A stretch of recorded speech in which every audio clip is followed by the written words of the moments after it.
wanted to make this video because I think there's a lot of people out there who are hesitant or unsure about investing in the stock market. And it could be for many different reasons. It could be because it's not the right time for you. It could be because you don't have enough money to invest. It can be loads of different reasons why. Whatever it is, you are hesitant or unsure about investing in the stock market. So this video is for you guys as I put together some of the best investment strategies for all incomes and all ages. You could be earning 10K a year, 20K, 30, 40, 100K, it does not matter. You could be in your 20s, you could be in your 30s, your 40s, or your 50s, it does not matter. Anyone in almost any situation can use these simple but very effective strategies to become a better investor. In fact, I wish I knew some of this stuff back in my 20s, because if I did, my financial situation would have been completely different today. So hopefully by watching this video, you can avoid some of the mistakes that I made. So with that said, please do smash that like button so the YouTube algorithm can go out there, do its thing, and push this video out to more people so they can also benefit from this. The beauty of YouTube and being a content creator on YouTube is that I get to see analytics from my videos, okay? So what I've noticed is that most of my videos, people kind of switch off after the first 3 or 4 minutes, which is a shame because there is a lot of good content that comes towards the end of the video. But anyway, instead of me trying to find some sneaky way or some sneaky tactics to keep you watching this video for longer, here is an agenda of the entire video. The first one we'll talk about, strategy 1, is that how much should I invest in the stock market? A lot of people will think that you need a lot of money to invest in the stock market, and if you don't have a lot of money, then there's no point.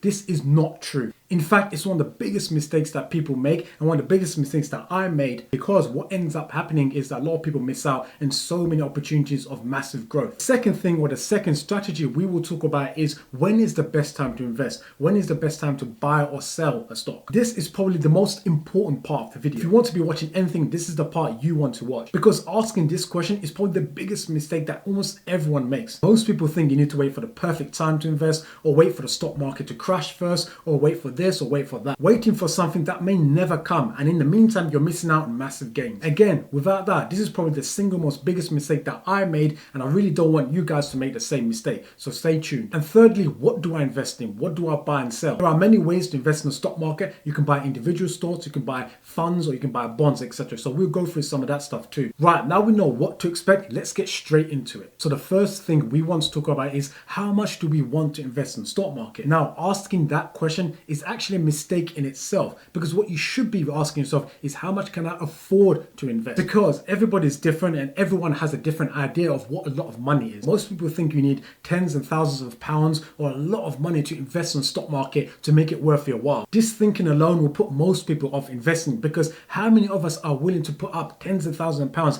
into something that could devalue or lose us money over time? Also, imagine how long it takes some of us to save up a significant amount of money. So just by asking yourself a different question, looking at it from a different perspective, could completely change the mood. So instead of thinking about how much do I need, which is probably impossible to get that amount of money, think about how much can you afford, which becomes a possibility. So for example, say you have a 9-to-5 job and you got a mortgage to pay and you got family and kids to take off. So let's say after your mortgage, your bills and all of your other expenses, you are left with, let's say, £750 per month. Now you could save that entire £750 into your savings account, or you can invest, let's say, £500 into the stock market every single month. With today's technology and today's brokers, you can actually do that. You can buy £500 worth of Amazon stock, for example, every single month. Let's say, for example, 2009, you want to invest in Amazon, okay? But you only had, let's say, $1,000. But you thought, nah, I'm not going to invest in $1,000. What's the point? Let me wait till I've got, let's say, let me save $10,000 or £10,000, and then I'll invest in Amazon. Or if you had just invested that $1,000 or £1,000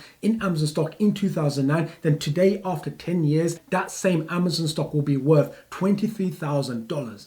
You would have been that person who missed out on all those gains because you asked yourself the wrong question. You asked yourself, how much do I need, instead of how much you can afford. Let me give you another example. Let me give you an actual story. This is a true story, by the way. So one of my friends, way back in the day, I used to know this guy. He wanted to, save his money to buy a house, his dream house, basically, for him and his wife to move into, right? And he said to himself, if he saved his money every month, I think it was around £1,000 per month, for 6 or 7 years, he'll have enough of a deposit. I think he needed around £50,000 deposit to put down a house that he wanted to buy. So he went along and did that. At the same time, he really wanted to invest in the stock market, but he just didn't have the risk appetite, or he didn't have the guts to go ahead and do it. So what he did instead was he opened up one of those virtual accounts, those virtual trader accounts that you can open up and you can play with pretend money. So what he did is he was saving his money. every single month into his bank account, and that exact same figure that he would save, he would put it into the stock market in this virtual account, just to see, how it would work out if he invests in the stock market versus just saving the money. So he did that for 5, 6, 7 years straight, okay? And what he realized is that he kind of forgot about the whole virtual account, and he just kind of played it out by itself and just kept investing it £1,000 or so every single month for 5, 6, 7 years. So at the end of the 7 years, he finally had the amount he needed. So he had roughly £50,000 of his money saved up, and he's ready to go put the money down on the deposit for the house. He decided to go back and look at his virtual account. He looked in his virtual account and he realized that his investments that he made, the exact same amount of money he put into that virtual account, accumulated to £380,000 return. Yes, it's a true story, guys. I'm not kidding you. £380,000. I can't remember exactly what he invested in. It was a number of companies at the time. It could have been Amazon. It could have been Google. It could have been one of those companies. But it was one of the blue chip, a number of the blue chip companies they invested in. And he looked at it and he was gobsmacked. I mean, he told me this story and he was just so gutted when he was telling me, saying, I could have literally paid off the entire house in cash if he had just done the exact same thing. The way he was saving his money, but just investing it into the stock market just the way he did, in small chunks, consistently, month on month, every single year. He said he did nothing different. He didn't try and find a stock to buy and sell. He didn't try and do his research and do this and do that. He didn't do anything different. He just literally put the exact same money he would have saved into the stock market, this virtual account, and he made £380,000 after 7 years. Which is absolutely nuts, okay? He was super gutted, but it just shows you the power of investing like this over a long period of time. Also, buying like this consistently, investing like this consistently, month on month over a long period of time, allows you to take advantage of two things. One, that is compounding, and second is something called dollar cost averaging. Now, these two techniques are extremely simple but extremely powerful. In fact, it's one of the most powerful techniques you can use in investing. Warren Buffett, one of the greatest investors of all time, uses these two simple techniques all the time, and he's made absolutely billions and billions off of his investments. So anybody can do it. We'll talk about these two concepts in more detail, in further detail, in the next section of this video. So make sure you guys stay tuned, because it is without doubt the most important part of this entire video.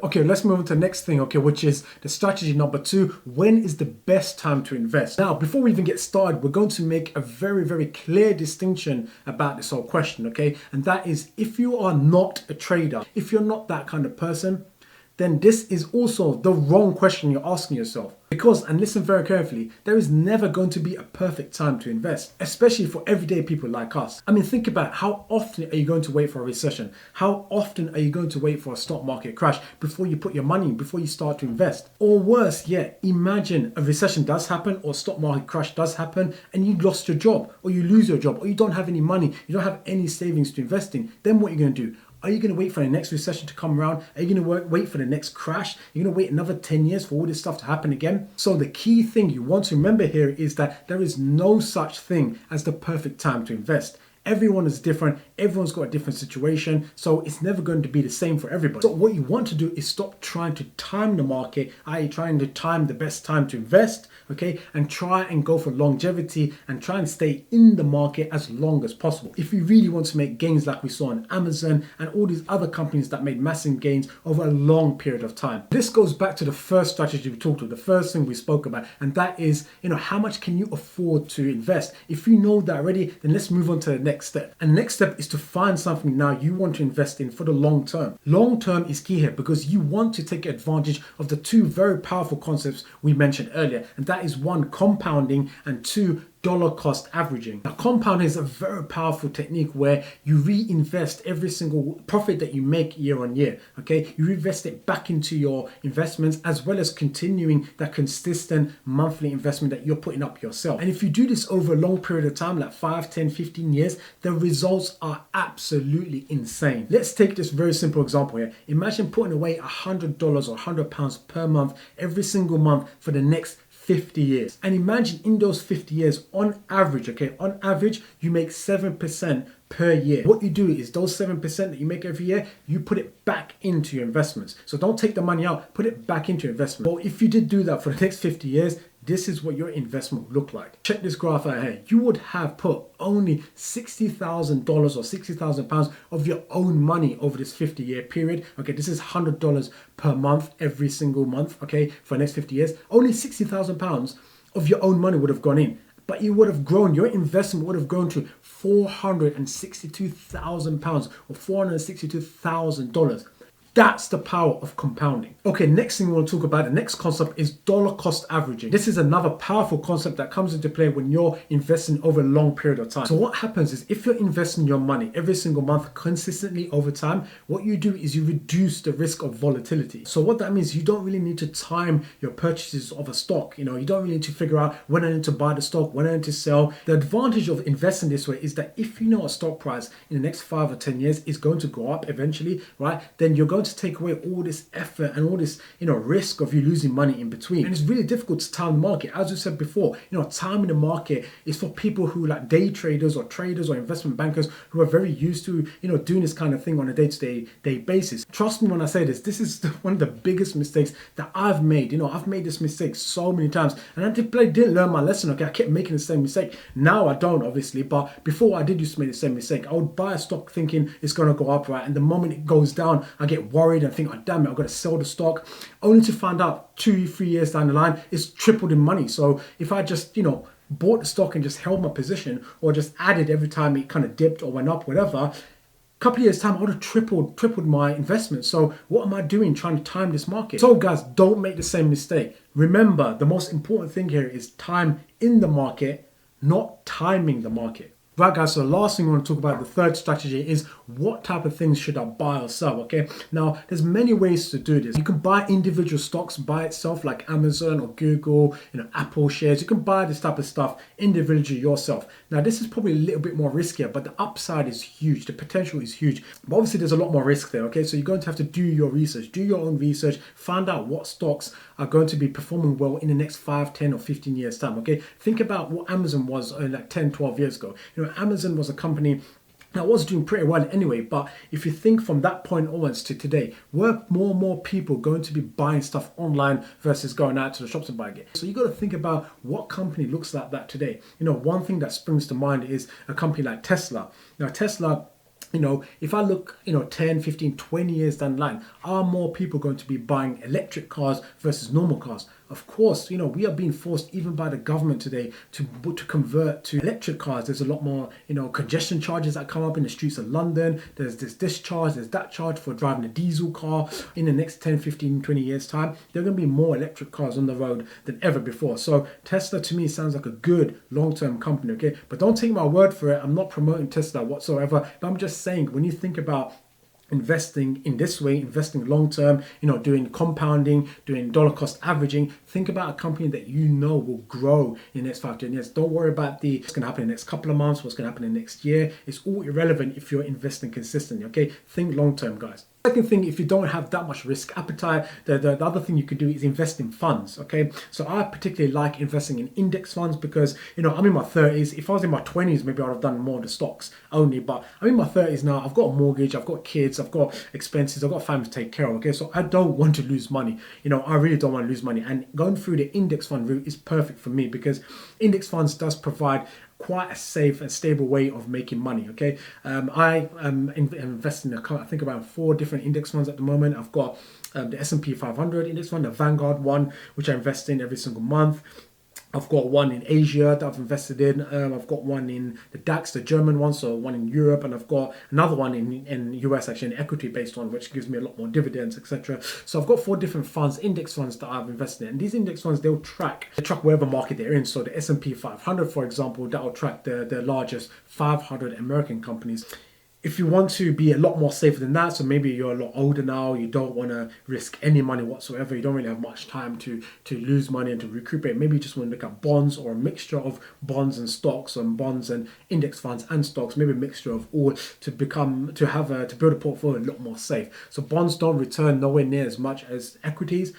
So if you want to go through the bond route, then understand that you're not going to probably make that much money, but it's a lot safer. Okay guys, I hope you enjoyed the video. I hope this all made sense. You know, some of these things I've talked about are from my own experience, things that I've done in my past, you know, mistakes I've made before. So I really hope you guys can learn from it, and as together we can build a much better financial future for ourselves and our families. Hope you enjoyed it. Take care and see you guys next time.